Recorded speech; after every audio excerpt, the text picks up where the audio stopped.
Good morning students, welcome in mathematics class. तो आपने देखा कि हमारी प्रश्नावली चल रही थी 16.2, ठीक है। और आज ये हमारा वीडियो नंबर है 47। अब तक हम 46 वीडियोस अपलोड कर चुके हैं। ये हमारा है वीडियो नंबर 47।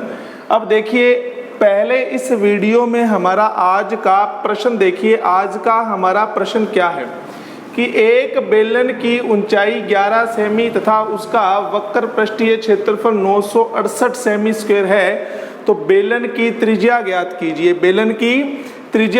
कीजिए।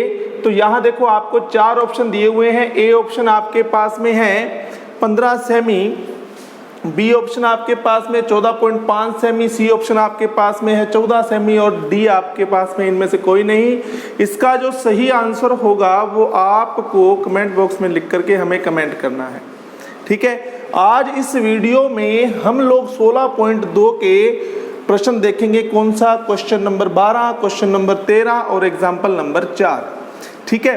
तो अब देखिए, इन क्वेश्चनों को करने के लिए सबसे पहले हमें समझना पड़ेगा खोखला बेलन क्या होता है।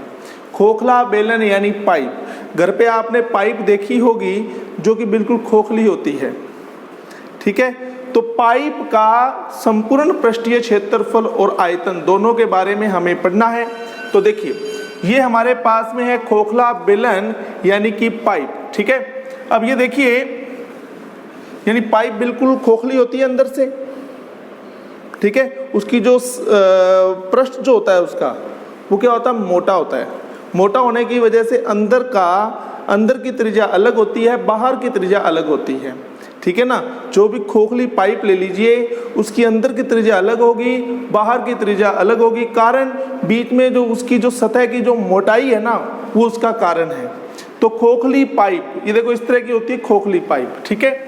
इसकी जो बाहरी त्रिज्या होती है, जो बड़ी होती है हमेशा, इसको हम बोलेंगे R1, और जो भीतरी त्रिज्या होती है इसको हम बोलेंगे R2। R1 और R2 सॉरी, भीतर की जो त्रिज्या होगी R2 वो छोटी होगी, ठीक है ना।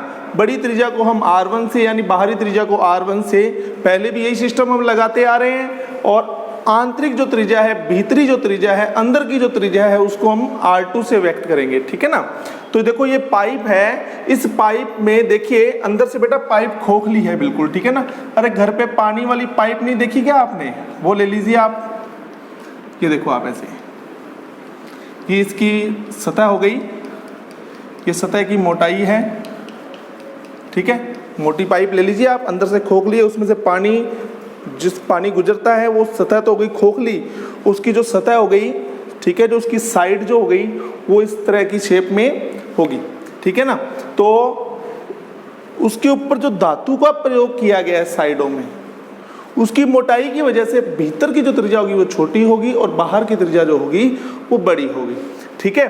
तो अब चलिए, तो आपसे पूछा जाए कि खोखले बेलन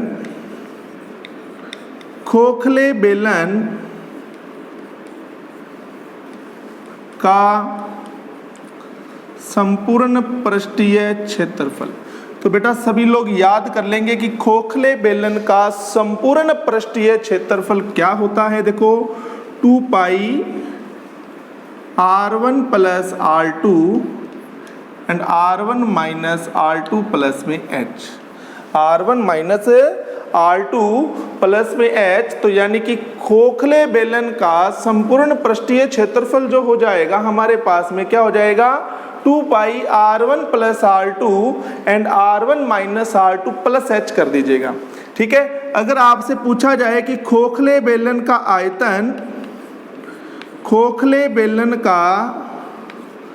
आयतन यदि आपसे पूछा जाता है, ठीक है, तो वो क्या हो जाएगा? पाई, देखो आप, जो बाहरी जो सतह है, बाहरी जो देखो जो पाइप है, खोखली पाइप होती है, ठीक है, उसमें 2 तरह के सतहों को आप शामिल करते हैं। एक तो बाहरी सतह, ठीक है।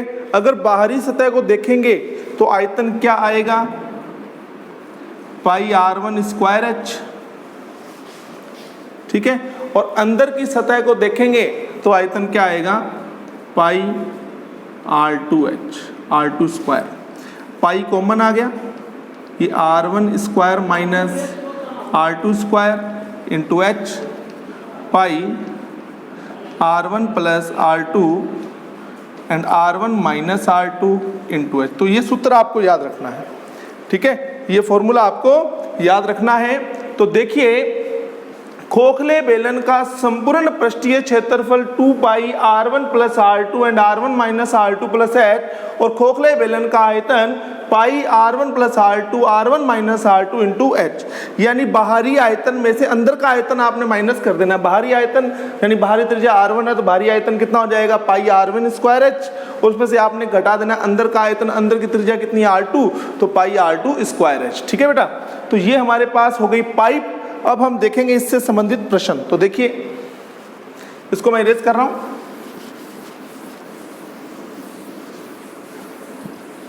चलिए तो क्वेश्चन नंबर 12 देखिए कि एक खोखले बेलन की मोटाई, मैंने कहा था ना जो उसकी सतह की जो मोटाई होती है, पाइप के ऊपर जो मटेरियल लगा हुआ है उसकी जो मोटाई है पाइप की, वो आपको दी गई है कितनी, 2 सेमी। भीतरी व्यास दिया हुआ है आपको 14 सेमी। तो आप मुझे ये बताइए, मैं क्वेश्चन नंबर 12 कर रहा हूं, भीतरी व्यास यानी भीतरी त्रिज्या क्या हो जाएगी, व्यास का आधा कर दो। भीतर का व्यास है 14 सेमी, तो भीतर की त्रिज्या हो जाएगी 7 सेमी। कितनी हो जाएगी, 7 सेमी।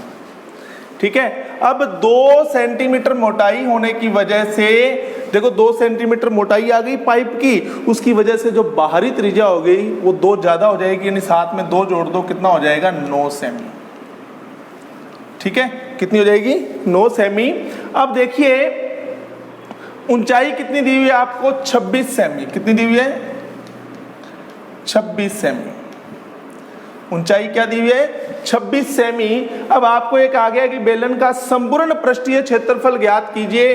तो आप कहेंगे सर बेलन का संपूर्ण पृष्ठीय क्षेत्रफल तो कितना हो जाएगा, पाई, अभी जस्ट बताया था आपको, 2 पाई r1 plus r2 and r1 minus r2 into h। तो बेटा 2 पाई, पाई की वैल्यू 22/7, बेटा r1 में r2 जोड़ दो ना, कितना हो जाएगा, 16 हो जाएंगे, 9 और 7 16। r1 में से r2 घटा दो, कितना हो जाएगा, 2। ऊंचाई कितनी है आपके पास में, बेटा ऊंचाई कितनी है आपके पास में, 26। ठीक है, तो हमारे को भीतर की त्रिज्या दी गई थी 14 सेमी, तो व्यास हो गया हमारे पास में 7, 2 सेमी मोटाई 9। ठीक है, दोनों को जोड़ दिया, कितना हो गया, 16, और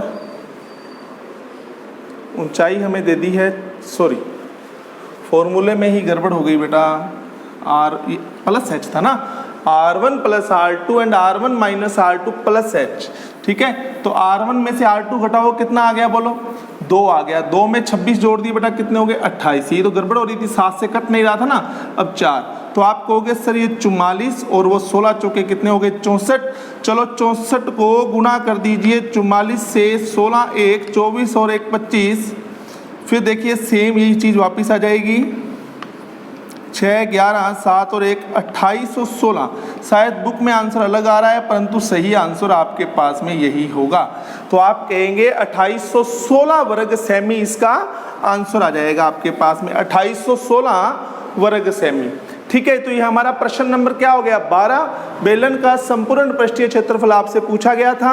ठीक है, तो बेलन का यानी खोखले बेलन का संपूर्ण पृष्ठीय क्षेत्रफल होता है 2 पाई r1 plus r2 and r1 minus r2 plus h।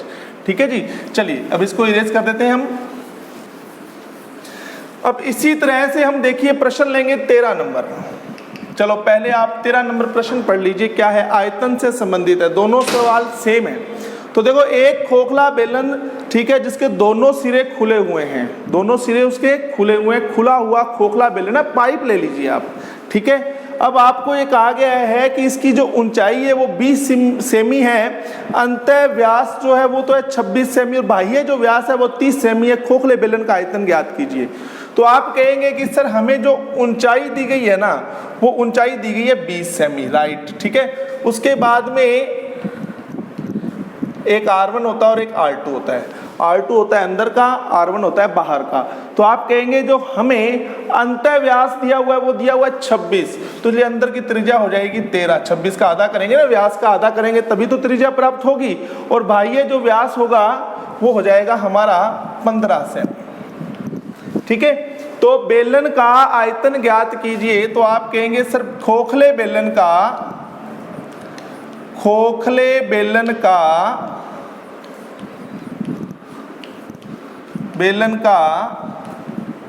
आयतन, खोखले बेलन का आयतन हो जाएगा pi R1 plus R2 and R1 minus R2 into H.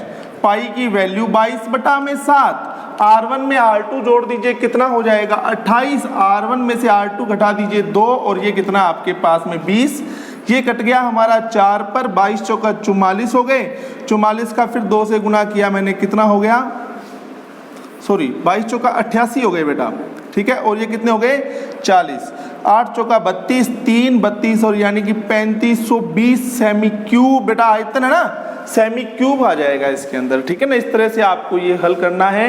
तो ये हमारा हो गया प्रश्न नंबर 13। इसी तरह से हम देखेंगे प्रश्न नंबर 14। प्रश्न नंबर जो 14 है हमारा वो भी सेम ही है।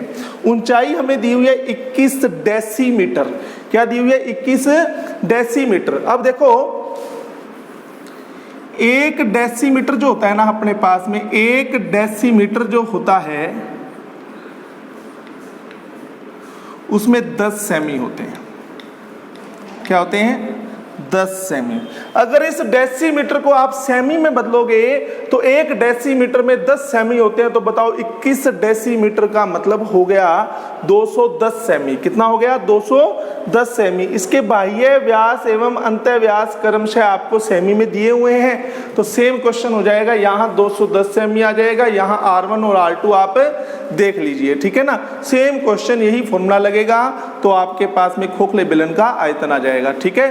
तो आज के लिए बेटा धन्यवाद, यही था आज, ठीक है। आज हमने इसमें 16.2 प्रश्नावली जो है उसके जो शेष क्वेश्चन रह गए थे, क्वेश्चन नंबर 12, 13 और एग्जाम्पल नंबर 4, ठीक है, ये तीनों सवाल जो थे वो पाइप से संबंधित थे, यानी खोखले बेलन से, दोनों ओर से खुला हुआ खोखला बेलन, जिसमें आप बेटा उदाहरण ले सकते हैं पाइप का, ठीक है। घर पे आपने पाइप देखी है, वो दोनों तरफ से जो खुली पाइप है वो खोखले बेलन का उदाहरण है, ठीक है ना। आपसे इस खोखले बेलन का संपूर्ण पृष्ठीय क्षेत्रफल और आयतन पूछा जाएगा, ठीक है। संपूर्ण पृष्ठीय क्षेत्रफल होता है 2 पाई R1 plus R2 and R1 minus R2 plus H, और आयतन जो होता है वो होता है पाई R1 plus R2 and R1 minus R2 into H, ठीक है। तो धन्यवाद।